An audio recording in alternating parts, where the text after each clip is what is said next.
One of the big winners in this brave new political environment is Linda Sarsour. She's a left-wing activist. She's now the face of Muslim identity politics in America. Of course, the Democratic Party loves her. But what does she actually believe? Assess it for yourself.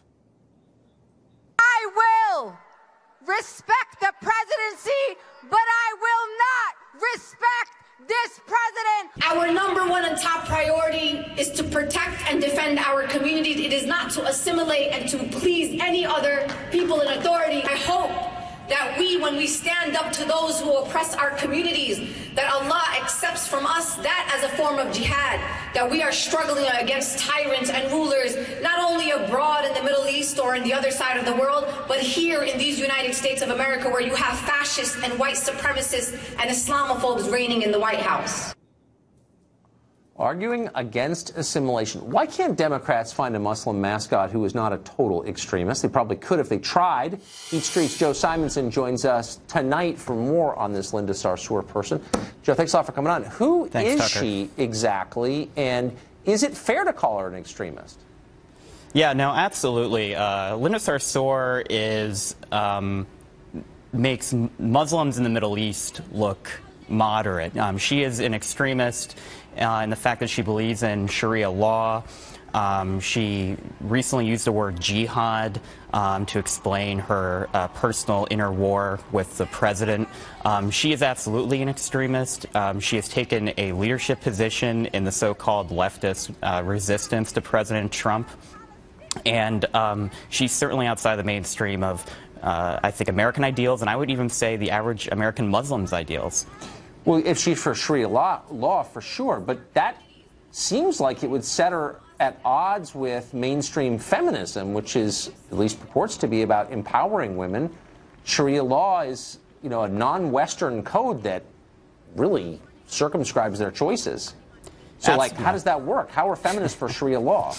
Absolutely. I mean, leftist feminists definitely have a difficult balancing act to play here. I think they really like having a token minority, and when she starts speaking about what Sharia law is, they kind of just turn off their ears, but then they can say, well, we have this woman, this Palestinian activist, and it's so great, and oh, well, just don't listen to what it actually means to live in a country that has Sharia law.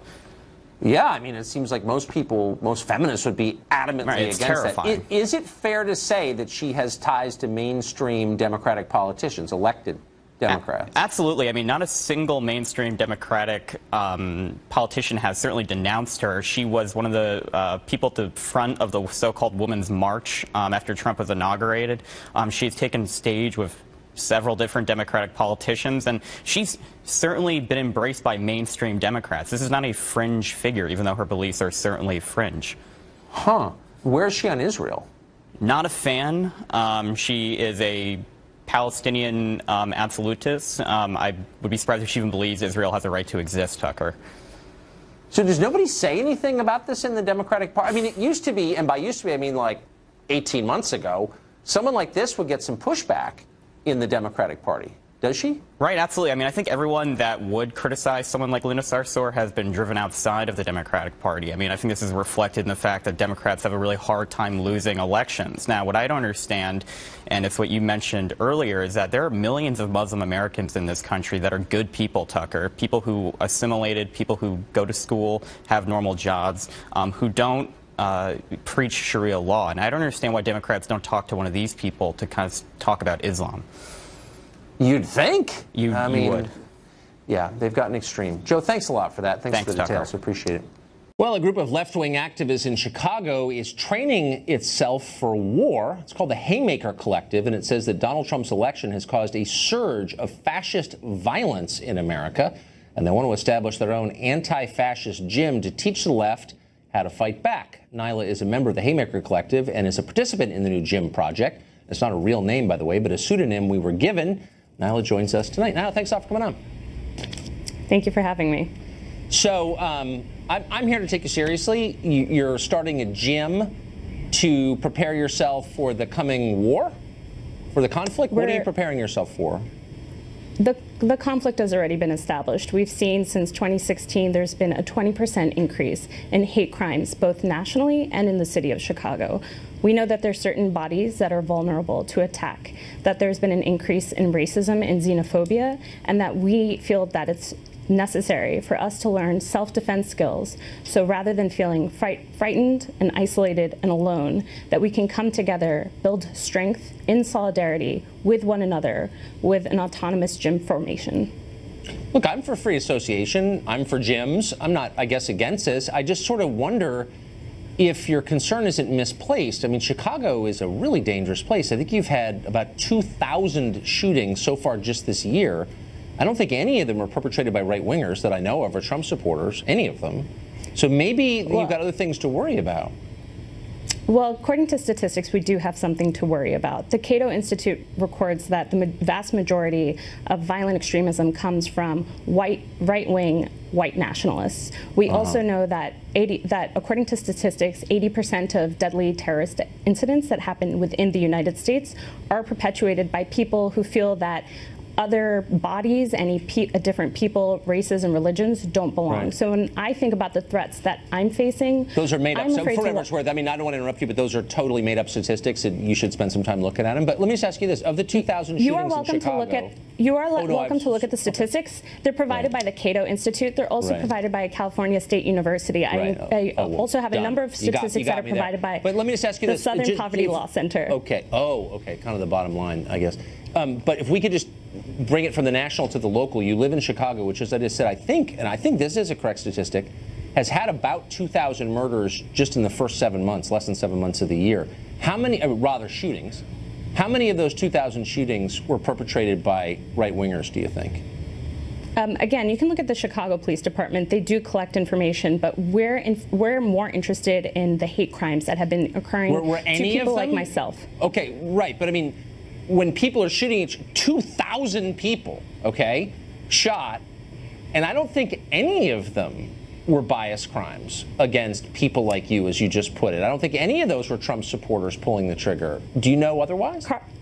Carlson, if you don't know, then I'm not going to sit here and give you statistics, but I will tell you that the stories that are making me afraid and fearful is the answer, when I take the bus, when I take the bus home alone by myself on public transportation, I don't feel safe, because just May 26th in Portland on the light rail, there were 2 black women who were approached and confronted by a white man who calls himself a patriot. 3 other white men came to those 2 women's defense, and they were stabbed in the neck, and 2 of them died. Right, I saw the story. It was an awful story. But I'm just saying, in the city that you live in, because you don't live in Portland, Oregon, you live in Chicago, Illinois, again, I made the point, but you've had 2,000 shootings, and none of them were by Trump supporters, but that doesn't bother you. But a stabbing on a train in Portland, Oregon is the reason you're afraid to ride the train in Chicago. It seems a little bit disassociated. Where are you on the question of gun ownership? I mean, well, Tucker, here's the thing. First of all, on the question of what we're doing, we're providing a self-defense gym so that people may learn martial arts.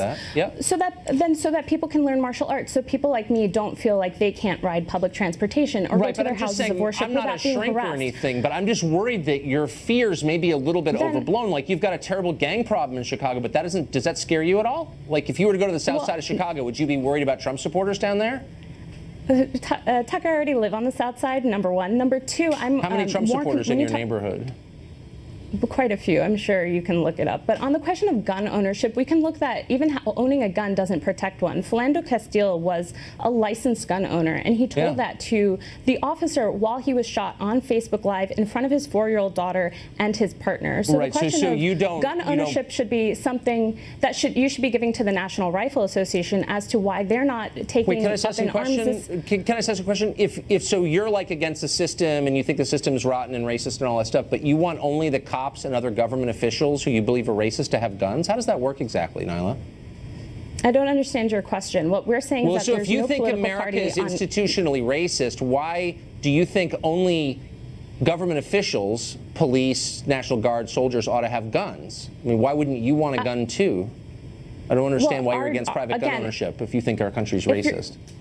If you're bringing me on your show to talk about the project that we're starting, the project we're starting is a self-defense gym so that people can learn hand-to-hand self-defense tactics. I got it. It's just like guns are more effective than karate chops, so I'm just sort of wondering where you were on the gun thing. Okay, well, on the question of guns, we don't have an answer because what we're doing is starting a project with where we are. And what we know is that we need to grow strength together. We have to learn the responses physically to respond to some of these incidents that are happening. The question for me, again, is not on people shooting me with guns. The question is incidents like Nabra Hassanin, who was murdered while she was walking from her mosque in Washington, D.C. to a McDonald's for breakfast with a group of other teenagers. Was she killed by a Trump supporter? Oh, wasn't she? I thought she was killed by an illegal alien, wasn't she?